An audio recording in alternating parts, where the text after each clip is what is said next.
Miss Ayn Rand.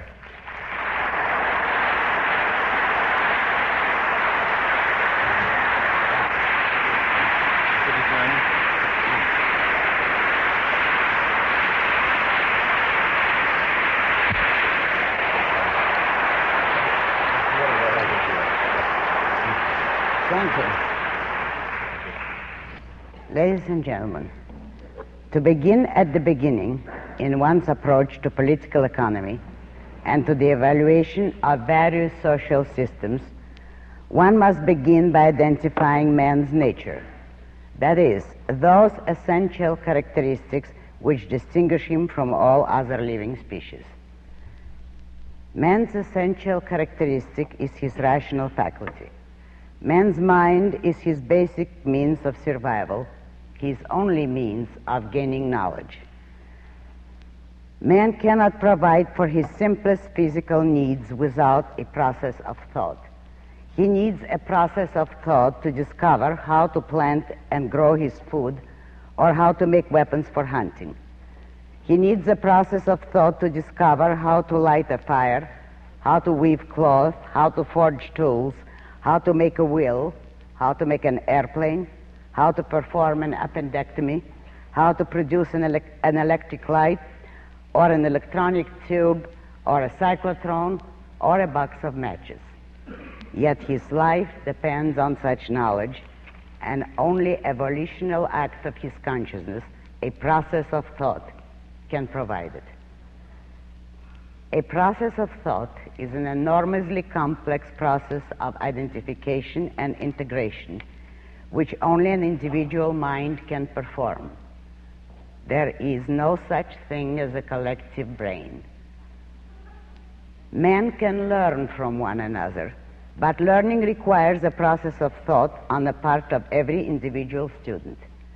Man can cooperate in the discovery of new knowledge, but such cooperation requires the independent exercise of his rational faculty by every individual scientist. Man is the only living species that can transmit and expand his store of knowledge from generation to generation. But such transmission requires a process of thought on the part of the individual recipients. As witness the breakdowns of civilization, the dark ages in the history of mankind's progress, when the accumulated knowledge of centuries vanished from the lives of men who were unable, unwilling, or forbidden to think. In order to sustain his life, every living species has to follow a certain course of action required by its nature. The action required to sustain human life is primarily intellectual. Everything man needs has to be discovered by his mind and produced by his effort. Production is the application of reason to the problem of survival. If some men do not choose to think, they can survive only by imitating and repeating a routine of work discovered by others. But those others had to discover it, or none would have survived. If some men do not choose to think or to work, they can survive temporarily only by looting the goods produced by others. But those others had to produce them, or none would have survived. Regardless of what choice is made in this issue by any man or by any number of men, regardless of what blind, irrational, or evil course they may choose to pursue, the fact remains that reason is man's means of survival, and that men prosper or fail, survive or perish, in proportion to the degree of their rationality. Since knowledge, thinking, and rational actions are properties of the individual, since the choice to exercise his rational faculty or not depends on the individual, man's survival requires that those who think be free of the interference of those who don't.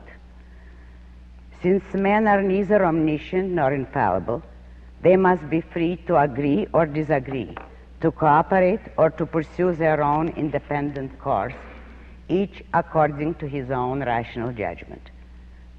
Freedom is the fundamental requirement of man's mind. A rational mind does not work under compulsion. It does not subordinate its grasp of reality to anyone's orders, directives, or controls. It does not sacrifice its knowledge, its view of the truth, to anyone's opinions, threats, wishes, plans, or welfare. Such a mind may be hampered by others. It may be silenced, proscribed, imprisoned, or destroyed. It cannot be forced. A gun is not an argument. The social recognition of man's rational nature, of the connection between his survival and his use of reason, is the concept of individual rights. Rights are a moral principle defining and sanctioning a man's freedom of action in a social context. They are derived from man's nature as a rational being and represent a necessary condition of his particular mode of survival. The right to life is the source of all rights, including the right to property. For a fuller discussion of rights, I refer you to my articles on men's rights and the nature of government in my book, Capitalism, the Unknown Ideal, which has just been issued in its paperback edition. In regard to political economy, property rights require special emphasis. Man has to work and produce in order to support his life. He has to support his life by his own effort and by the guidance of his own mind. If he cannot dispose of the product of his effort, he cannot dispose of his effort. If he cannot dispose of his effort, he cannot dispose of his life. Without property rights, no other rights can be practiced. Now, bearing these facts in mind, consider the question of what social system is appropriate to man. A social system is a set of moral, political, economic principles embodied in society's laws, institutions, and government, which determine the relationships, the terms of association among the men living in a given geographical area. There are only two fundamental questions, or two aspects of the same question, that determine the nature of any social system. Does a social system recognize individual rights? And does a social system ban physical force from human relationships? The answer to the second question is the practical implementation of the answer to the first. Is man a sovereign individual who owns his person, his mind, his life, his work, and its products? Or is he the property of the tribe, the state, the society, the collective, that may dispose of him in any way it pleases, that may dictate his convictions, prescribe the course of his life, control his work, and expropriate his products? Does man have the right to exist for his own sake, or is he born in bondage as an indentured servant who must keep buying his life by serving the tribe, but can never acquire it free and clear? This is the first question to answer. The rest is consequences and practical implementations. The basic issue is only, is man free? In mankind's history, capitalism is the only system that answers yes. Capitalism is a social system based on the recognition of individual rights, including property rights, in which all property is privately owned. The recognition of individual rights entails the banishment of physical force from human relationships. Basically, rights can be violated only by means of force, In a capitalist society, no man or group may initiate the use of physical force against others.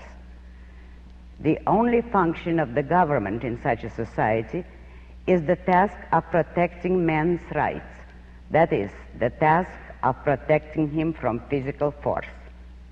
The government acts as the agent of man's right of self-defense and may use force only in retaliation and only against those who initiate its use. Thus, the government is the means of placing the retaliatory use of force under objective control. It is the basic metaphysical fact of man's nature, the connection between his survival and his use of reason, that capitalism recognizes and protects. In a capitalist society, all human relationships are voluntary.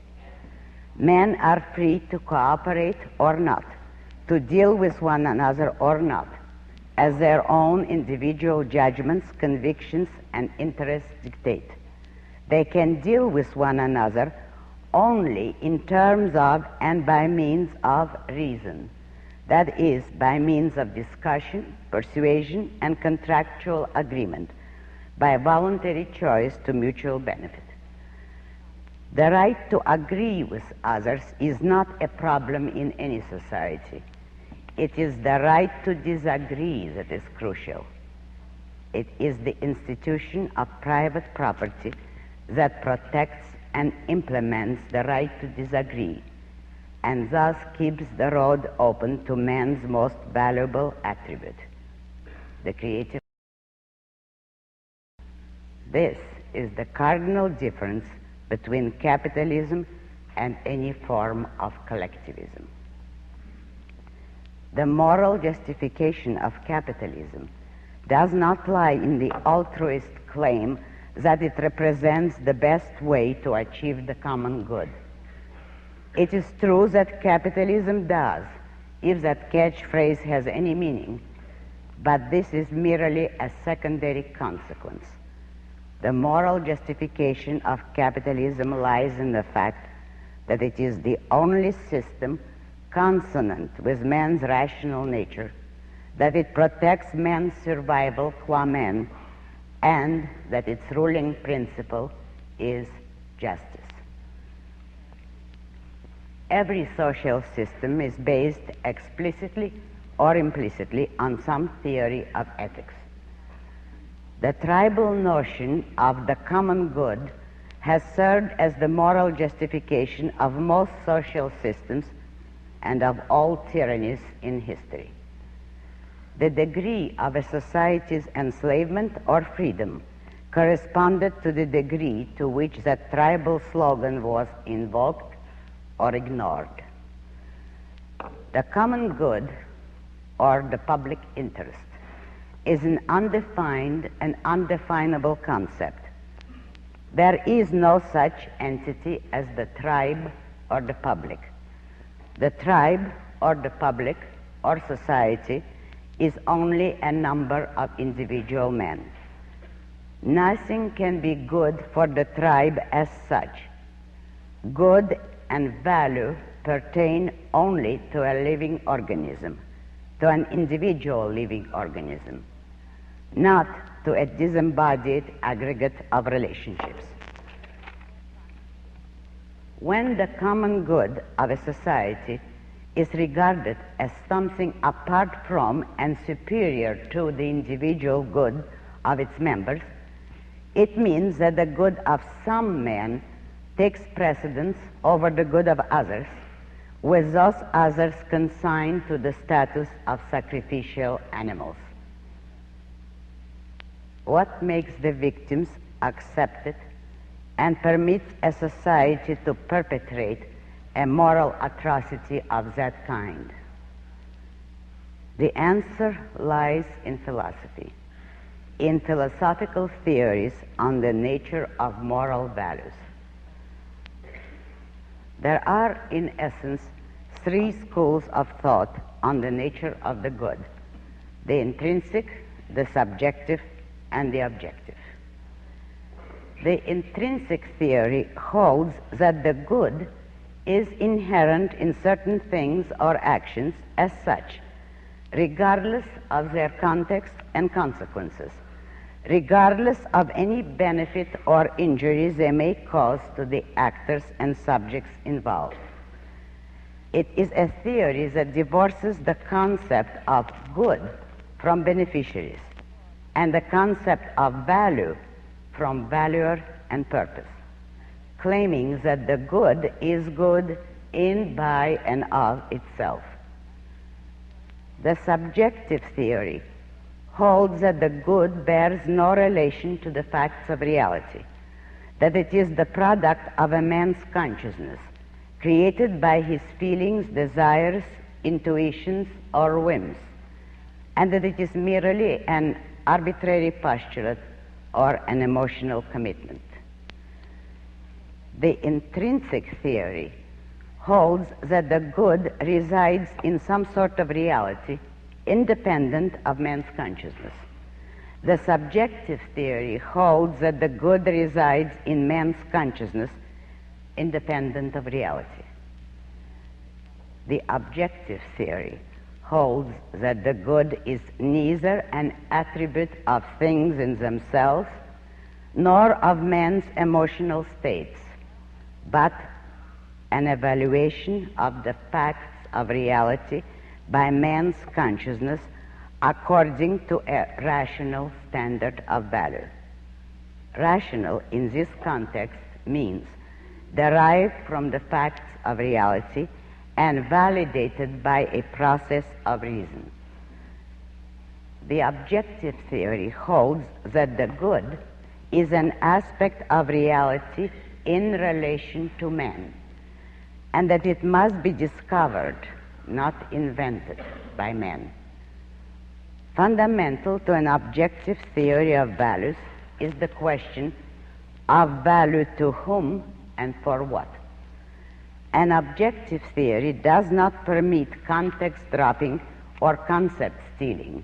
It does not permit the separation of value from purpose, of the good from beneficiaries, and of man's actions from reason.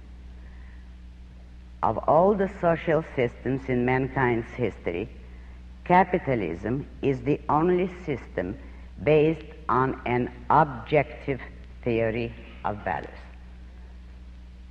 The intrinsic theory and the subjectivist theory, or a mixture of both, are the necessary base of every dictatorship, tyranny, or variant of the absolute state, whether they are held consciously or subconsciously, in the explicit form of a philosopher's treatise, or in the implicit chaos of its echoes in an average man's feelings. These theories make it possible for a man to believe that the good is independent of man's mind and can be achieved by physical force. If a man believes that the good is intrinsic in certain actions, he will not hesitate to force others to perform them.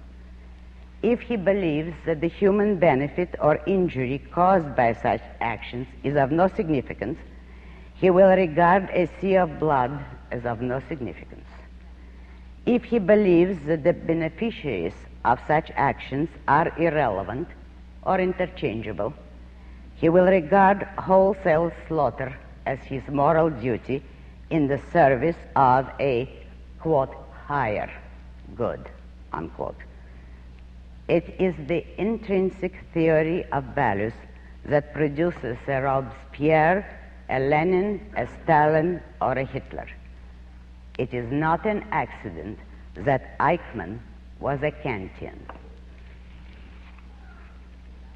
If a man believes that the good is a matter of arbitrary subjective choice, the issue of good or evil becomes, for him, an issue of my feelings or theirs. No bridge, understanding, or communication is possible to him. Reason is the only means of communication among men, and an objectively perceivable reality is their only common frame of reference.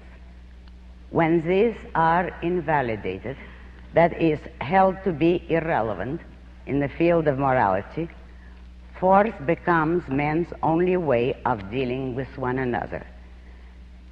If the subjectivist wants to pursue some social ideal of his own, he feels morally entitled to force men, quote, for their own good, unquote, since he feels that he is right and that there is nothing to oppose him but their misguided feelings. Thus, in practice, the proponents of the intrinsic and the subjectivist schools meet and blend. It is doubtful whether anyone can hold either of these theories as an actual, if mistaken, conviction. But both serve as a rationalization of power lust and of rule by brute force, unleashing the potential dictator and disarming his victims. The objective theory of values is the only moral theory incompatible with rule by force. Capitalism is the only system based implicitly on an objective theory of values, and the historic tragedy is that this has never been made explicit.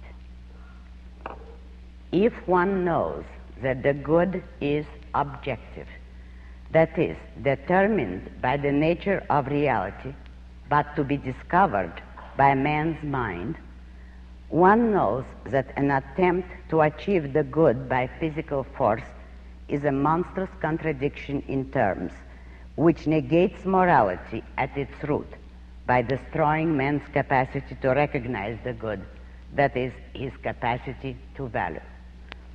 Force invalidates and paralyzes a man's judgment, demanding that he act against it, thus rendering him morally impotent. A value which one is forced to accept at the price of surrendering one's mind is not a value to anyone. The forcibly mindless can neither judge nor choose nor value. An attempt to achieve the good by force is like an attempt to provide a man with a picture gallery at the price of cutting out his eyes. Values cannot exist, cannot be valued outside the full context of a man's life, needs, goals, and knowledge. The objective view of values permeates the entire structure of a capitalist society. The recognition of individual rights implies the recognition of the fact that the good is not an ineffable abstraction in some supernatural dimension, but a value pertaining to reality, to this earth, to the lives of individual human beings. Note the right to the pursuit of happiness. It implies that the good cannot be divorced from beneficiaries, that men are not to be regarded as interchangeable, and that no man or tribe may attempt to achieve the good of some at the price of the immolation of others. The free market represents the social application of an objective theory of values. Since values are to be discovered by man's mind, men must be free to discover them, to think, to study, to translate their knowledge into physical form, to offer their products for trade, to judge them, and to choose, be it a material good or an idea, a loaf of bread or a philosophical treatise. Since values are established contextually, every man must judge for himself in the context of his own knowledge, goals, and interests.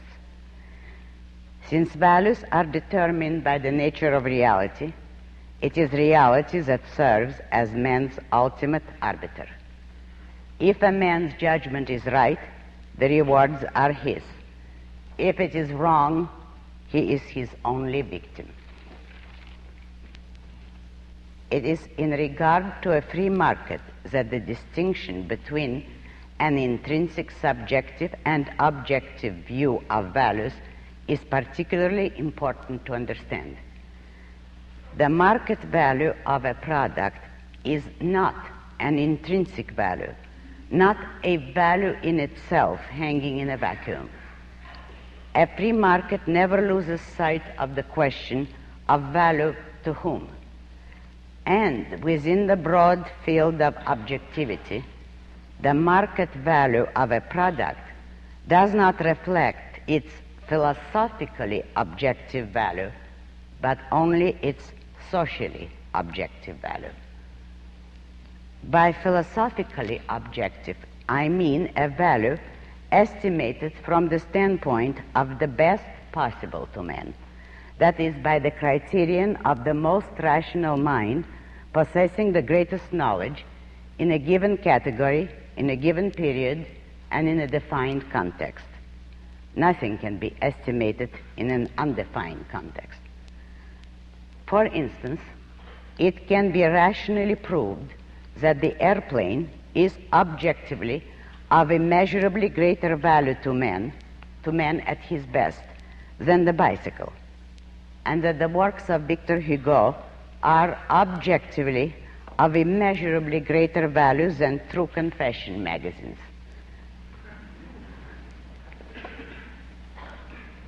But if a given man's intellectual potential can barely manage to enjoy True Confessions, there is no reason why his meager earnings, the product of his effort, should be spent on books he cannot read, or on subsidizing the airplane industry if his own transportation needs do not extend beyond the range of a bicycle.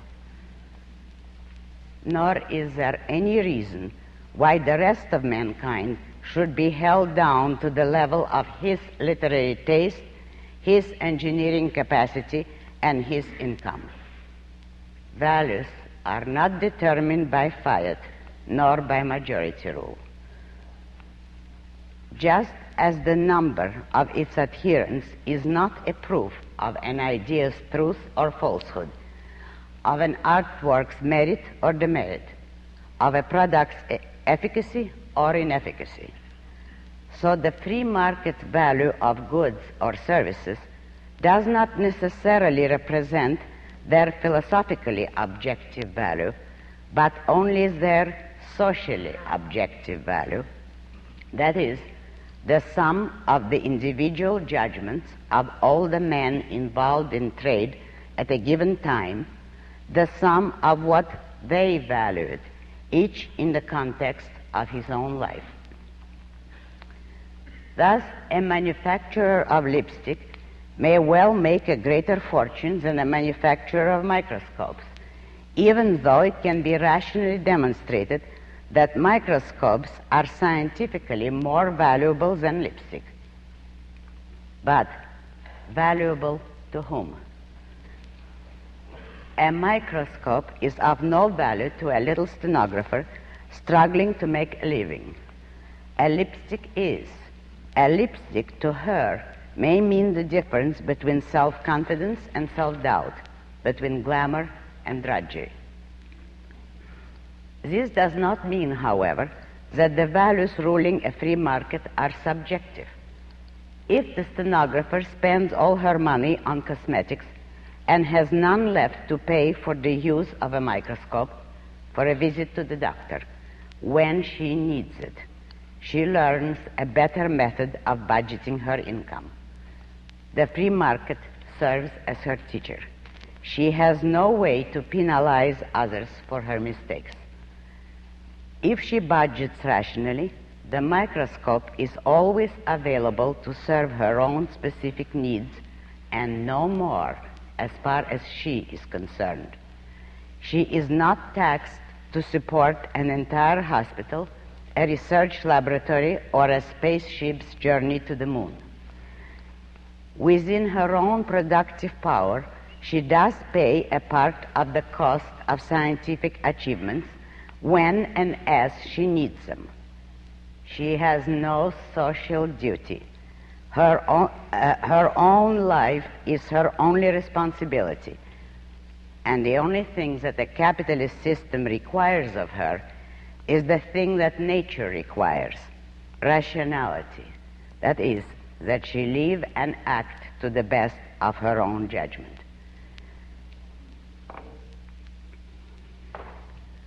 Within every category of goods and services offered on a free market, it is the purveyor of the best product at the cheapest price who wins the greatest financial rewards in that field, not automatically, nor immediately, nor by fiat, but by virtue of the free market, which teaches every participant to look for the objective best within the category of his own competence, and penalizes those who act on irrational considerations. Now observe that a free market does not level men down to some common denominator, that the intellectual criteria of the majority do not rule a free market or a free society, and that the exceptional men, the innovators, the intellectual giants, are not held down by the majority.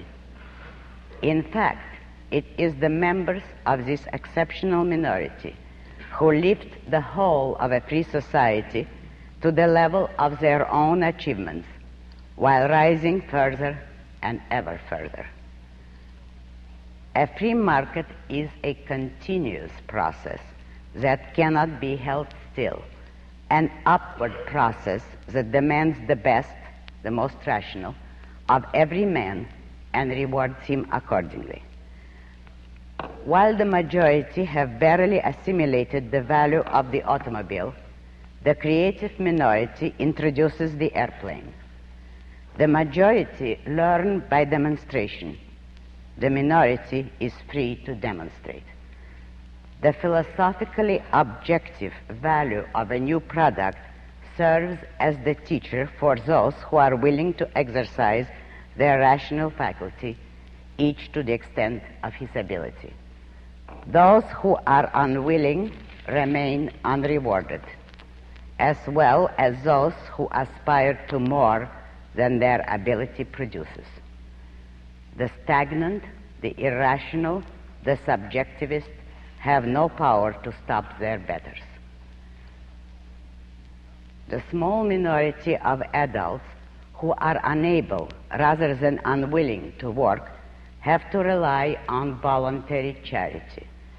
Misfortune is not a claim to slave labor. There is no such thing as the right to consume, control, and destroy those without whom one would not be able to survive.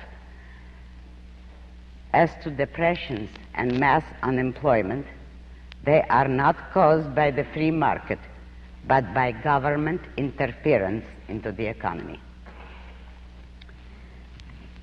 The mental parasites, the imitators who attempt to cater to what they think is the public's known taste, are constantly being beaten by the innovators whose products raise the public's knowledge and taste to ever higher levels. It is in this sense that the free market is ruled not by the consumers, but by the producers. The most successful ones are those who discover new fields of production, fields which had not been known to exist. A given product may not be appreciated at once, particularly if it is too radical an innovation. But, barring irrelevant accidents, it wins in the long run. It is in this sense that the free market is not ruled by the intellectual criteria of the majority, which prevail only at and for any given moment. The free market is ruled by those who are able to see and plan long range, and the better the mind, the longer the range. The economic value of a man's work is determined on a free market by a single principle, by the voluntary consent of those who are willing to trade him their work or products in return. This is the moral meaning of the law of supply and demand.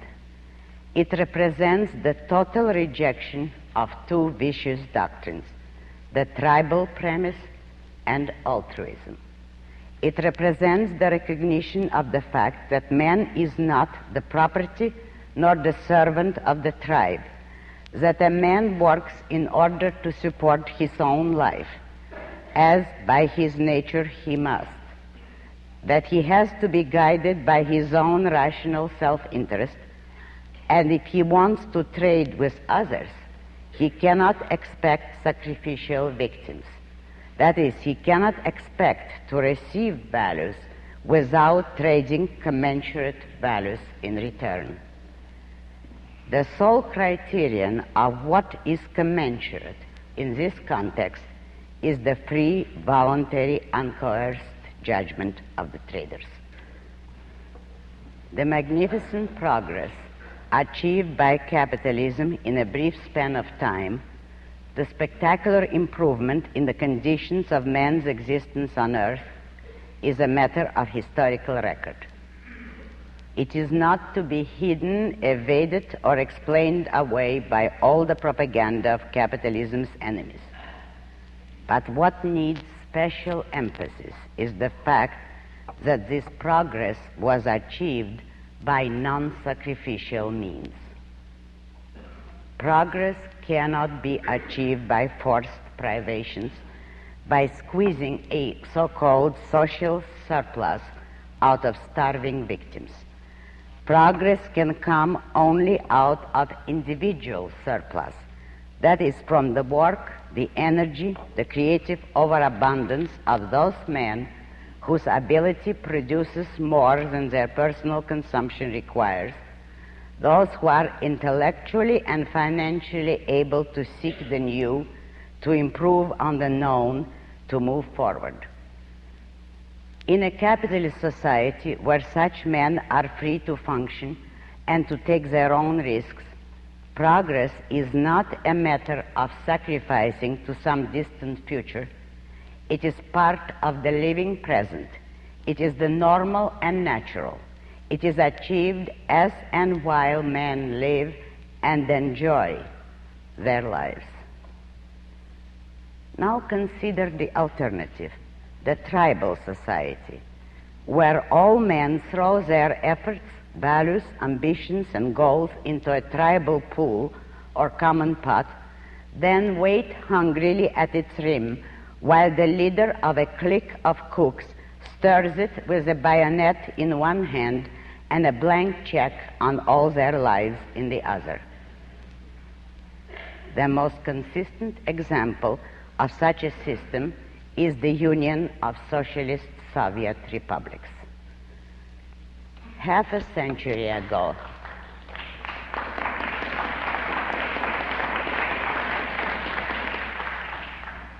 thank you. Thank you personally. Half a century ago, the Soviet rulers commanded their subjects to be patient, bear privations, and make sacrifices for the sake of industrializing the country, promising that this was only temporary, that industrialization would bring them abundance, and Soviet progress would surpass the capitalistic West. Today, Soviet Russia is still unable to feed her people, while the rulers scramble to copy, borrow, or steal the technological achievements of the West. Industrialization is not a static goal. It is a dynamic process with a rapid rate of obsolescence. So the wretched serfs of a planned tribal economy who starved while waiting for electric generators and tractors are now starving while waiting for atomic power and interplanetary travel. Thus, in a people's state, The progress of science is a threat to the people, and every advance is taken out of the people's shrinking hides. This was not the history of capitalism.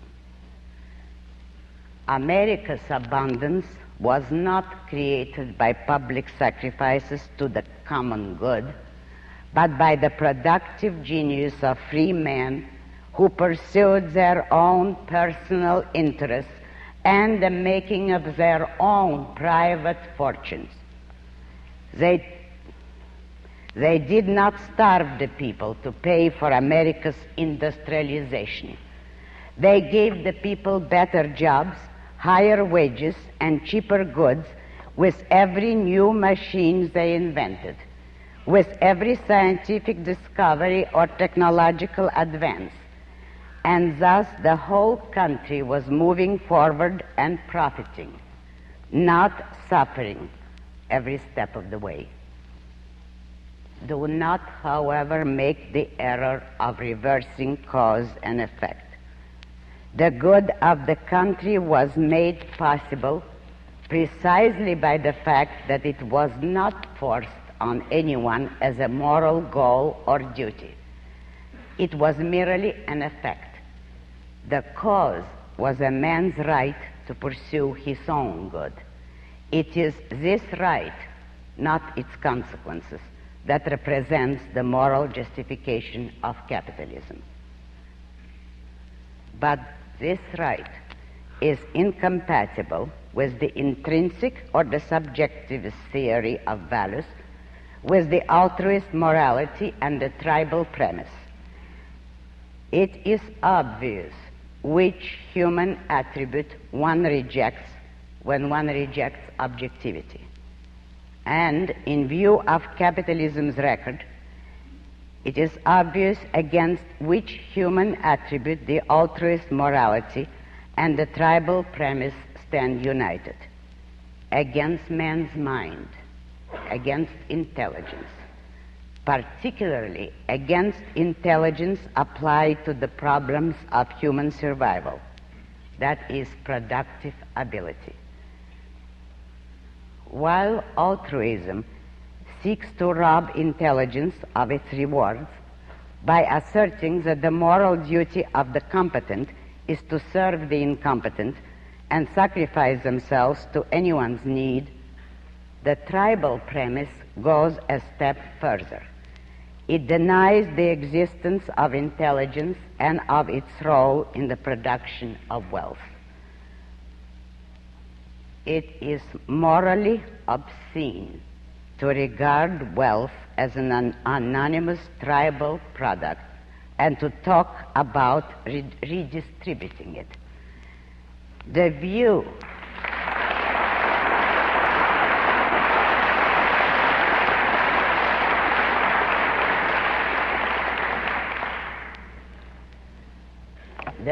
that wealth is the result of some undifferentiated collective process, that we all did something and it's impossible to tell who did what, therefore some sort of equalitarian distribution is necessary, might have been appropriate in the primordial jungle with a savage horde moving boulders by crude physical labor, though even there someone had to initiate and organize the moving.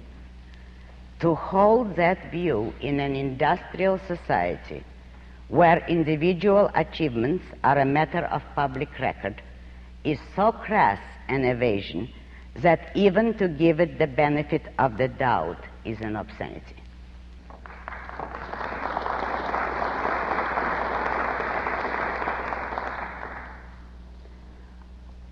Observe how seldom and how inadequately the issue of human intelligence is discussed in the writings of the tribal statist altruist theoreticians.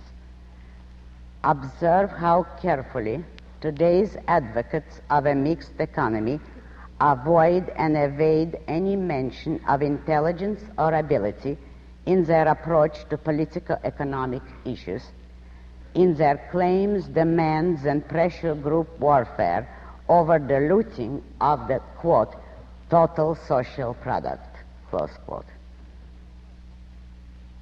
It is often asked, why was capitalism destroyed in spite of its incomparably beneficent record? The answer lies in the realm of philosophy. Capitalism could not survive in a culture dominated by mysticism and altruism. No social system and no human institution or activity of any kind can survive without a moral base. On the basis of the altruist morality, capitalism had to be and was damned from the start. The guiltiest men today are not the collectivists. The guiltiest men are those who, lacking the courage to challenge mysticism and altruism, attempt to bypass the issues of reason and morality, and attempt to defend the only rational and moral system in mankind's history, capitalism, on any grounds other than rational and moral. Thank you.